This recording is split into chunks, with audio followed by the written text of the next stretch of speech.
Class आज हम number system एवं बाइनरी यूनिट कोड का बाइनरी टू डेसिमल पढ़ेंगे। जैसा कि पिछली कक्षाओं में हमने देखा है कि किसी भी परिवर्तन के लिए या किसी भी नंबर सिस्टम के दूसरे नंबर सिस्टम में परिवर्तन के लिए हमें उसके बेस के बारे में जानकारी होनी चाहिए। ठीक है, तो यहाँ पर बाइनरी का बेस 2 है और डेसिमल का 10। ये देखिए, बाइनरी नंबर को डेसिमल नंबर में बदलने के लिए बाइनरी अंक को 2 की घात से गुणा किया जाता है। अब लोग बोलेंगे कि हम 2 की घात से क्यों गुणा करते हैं? 2 की घात से इसलिए गुणा करते हैं क्योंकि बाइनरी का बेस 2 है, तो 2 की घात से गुणा किया जाता है जो 2 की घात n-1 से लेकर 2 की घात 0 तक जाती है। 2 की घात n-1 में n क्या है? n total number of digits. ठीक है, उदाहरण के लिए अगर दे रखा है 10101 तो इसमें n कितना हो जाएगा? 5, क्योंकि इसमें कुल कितनी डिजिट हैं? 5। तो n अगर 5 हो जाएगा तो 2 की घात कितने से शुरू करेंगे? n-1 यानी 5 - 4 यानी 2 की घात 5 से। दूसरे एग्जाम्पल में दे रखा है 1111, इसमें n कितना है? 4। तो n की घात कितने से शुरू करेंगे? 4 - 1 3 से। आगे न्यूमेरिकल्स में उदाहरण में आपको क्लियर हो जाएगा। देखिए यहाँ पर क्वेश्चन दे रखा है निम्नलिखित बाइनरी अंकों को डेसिमल में परिवर्तित कीजिए।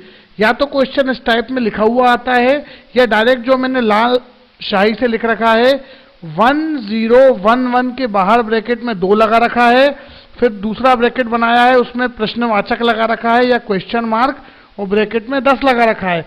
तो ये आपको पता होना चाहिए कि जब हम 2 से 10 में जा रहे हैं मतलब कि हम बाइनरी से डेसिमल में परिवर्तन कर रहे हैं। ठीक है, अब इसमें n कितना है? 1011 कितने डिजिट है टोटल? 4। जब टोटल डिजिट 4 है तो n कितना हो गया? 4। तो इसमें 2 की घात जो हम लगाएंगे वो कितने से शुरू होगी? n-1 यानी कि 3 से। तो अब आप देखिए पहले डिजिट क्या है? 1। ठीक है, जो लेफ्ट हैंड साइड उल्टे हाथ तरफ की पहले डिजिट क्या है? 1। उसमें हम कितने का गुणा करेंगे? 2 की घात का। 2 की घात कितने का? 3 का। फिर प्लस 0 के साथ कितना है? 2 की घात 2। फिर 1 के साथ कितना करेंगे? 2 की घात 1। और फिर लास्ट वाले 1 में क्या करेंगे? 1 के साथ 2 की घात 0। ठीक है, अब आप ये चीज बहुत अच्छे से ध्यान दीजिए कि आप उल्टे हाथ तरफ से काउंटिंग करते हैं कि सीधे हाथ तरफ से करते हैं। यदि मैं उल्टे हाथ तरफ से करूंगा तो 2 की घात सबसे बड़ी जो कि n-1 है जो कि 3 है उससे जाते हुए 0 तक जाऊंगा तो 3 2 1 0। लेकिन कुछ बच्चे या कुछ किताबों में राइट हैंड साइड से भी काउंट किया जाता है। अगर राइट हैंड साइड से काउंट करेंगे तो कैसे जाएंगे हम? 2 की घात 0, 2 की घात 1, 2 की घात 2 और 2 की घात 3। ठीक है, अब आप इसमें अगर आप राइट हैंड साइड से काउंट करेंगे तो आपको 0 से जरूर शुरू करना है। कई बच्चे राइट हैंड साइड से काउंट करते हैं तो 1 से शुरू कर देते हैं, इसीलिए पूरा सवाल गलत हो जाता है। तो इसीलिए हमको यह पता होना चाहिए कि सवाल में मैक्सिमम घात कितनी होगी। तो इस सवाल में मैक्सिमम घात होगी 3। 3 क्यों होगी? क्योंकि हमारे सवाल में कितनी डिजिट हैं? 4। तो 2 की घात कितनी लगती है? n-1। n कितना है? 4। तो 2 की घात कितने से शुरू करेंगे? 3 से। फिर नीचे देखिए 2 की घात 3 आपको पता ही है 8 होता है, 2 की घात 2 4 होता है, 2 की घात 1 2 होता है और 2 की घात 0 1 होता है। बहुत ध्यान से रखिएगा, बच्चे बहुत बड़ी गलती करते हैं, 2 की घात 0 को 2 लिख देते हैं।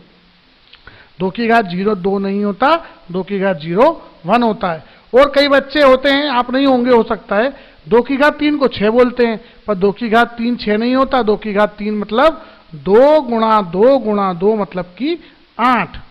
ठीक है, तो 8 प्लस 0 प्लस 2 प्लस 1 हो गया 11। तो मतलब 1011 का डेसिमल क्या होगा? 11। इसको आप पुनः परिवर्तन करके भी देख सकते हैं, मैंने क्लास में बता ही दिया है डेसिमल से बाइनरी, तो आप उत्तर की जांच भी कर लेंगे। अगला क्वेश्चन देखिए, वही 1111 कितने डिजिट हैं? n बराबर 4। कहां से शुरू करूंगा? n-1, वो कितना हो जाएगा? 3।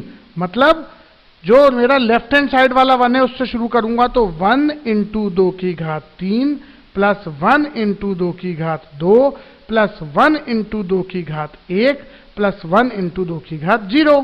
ठीक है, अगर मैं कोई बोले कि नहीं हमको तो सर सीधे हाथ तरफ से शुरू करना है, जहां पर ब्रैकेट के बाहर 2 लगाए हमें वहां से शुरू करना है, तो वहां से शुरू करना है तो वही हमें 0 से याद रखना पड़ेगा, फिर कहीं 1 से मत शुरू कर देना।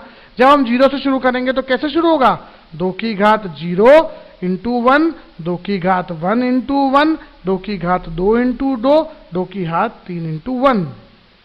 तो इसमें आप ध्यान दीजिए, आपको जो मेथड कंफर्टेबल लगे उससे आप कर सकते हैं। मैं n-1 वाले से इसलिए करता हूं क्योंकि उससे मुझे मैक्सिमम घात पता चल जाती है। ठीक है, तो दोनों हैं सेम ही, तरीका सेम है, बस ये ध्यान रखना है कि n क्या है, n हमारा नंबर ऑफ डिजिट है जो कि 4 है। तो इसका आंसर वही 2 की घात 3 8 हो गया, 2 की घात 2 4 हो गया, 2 की घात 1 2 हो गया और 2 की घात 0 1 हो गया।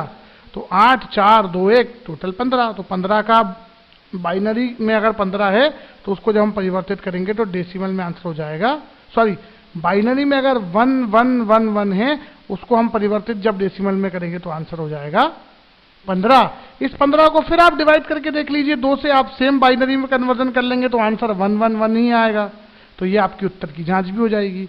फिर अगला देखिए 1 0 1 0 1, कितनी डिजिट है इसमें 5, तो n बराबर कितना हो गया 5, n-1 कितना हो गया 4। तो वही हम फिर उल्टे हाथ तरफ से या लेफ्ट हैंड साइड से शुरू करेंगे तो 1 इंटू 2 की घात कितनी हो जाएगी n-1, n कितना है यहाँ पर 5, तो कितने से शुरू करेंगे n-1 मतलब 5 माइनस 1, कितने से शुरू करेंगे 4 से। बस फिर क्या है 4 3 2 1 0 करना है, 1 इंटू 2 की घात 4, 0 इंटू 2 की घात 3, 1 इंटू 2 की घात 2, 0 इंटू 2 की घात 1, 1 इंटू 2 की घात 0।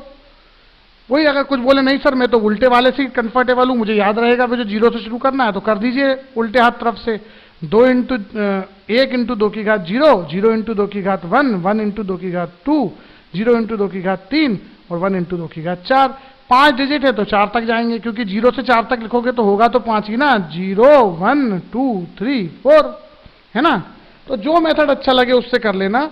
n बराबर जरूर याद रखना कितना है 5, इसमें 5 है, हो सकता है किसी में 6 हो। देखिए नीचे वाले उदाहरण में क्या दे रखा है, n बराबर कितना है 1 1 1 1 0 0 1 1, कितना हुआ 8।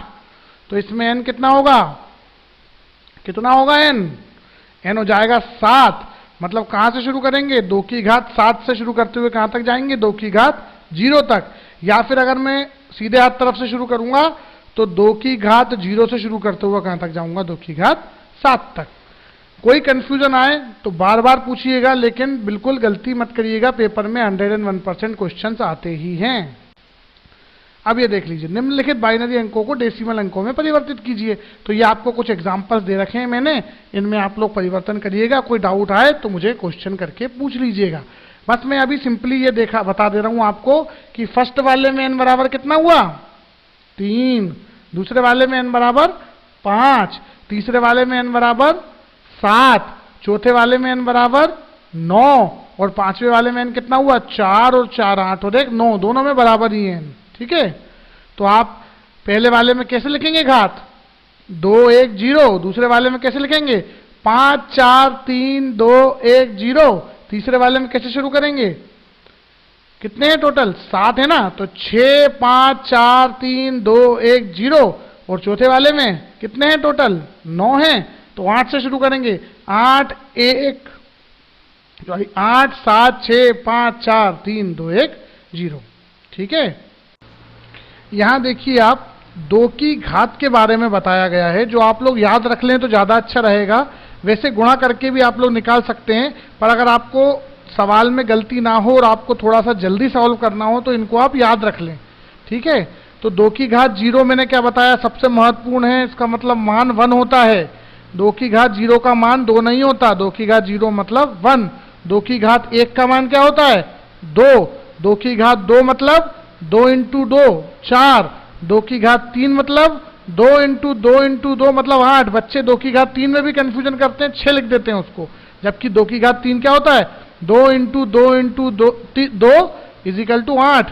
2 की घात 4 वही 2 इंटू 2 इंटू 2 इंटू 2 16। ऐसे ही 2 की घात 5 32, 2 की घात 6 64, 2 की घात 7 128, 2 की घात 8 256, 2 की घात 9 512 और 2 की घात 10 1024। याद रख लेना, वैसे 2 की घात 7 से आगे तक नहीं पूछते हैं, फिर भी इन घात को आप लोग याद रख लें।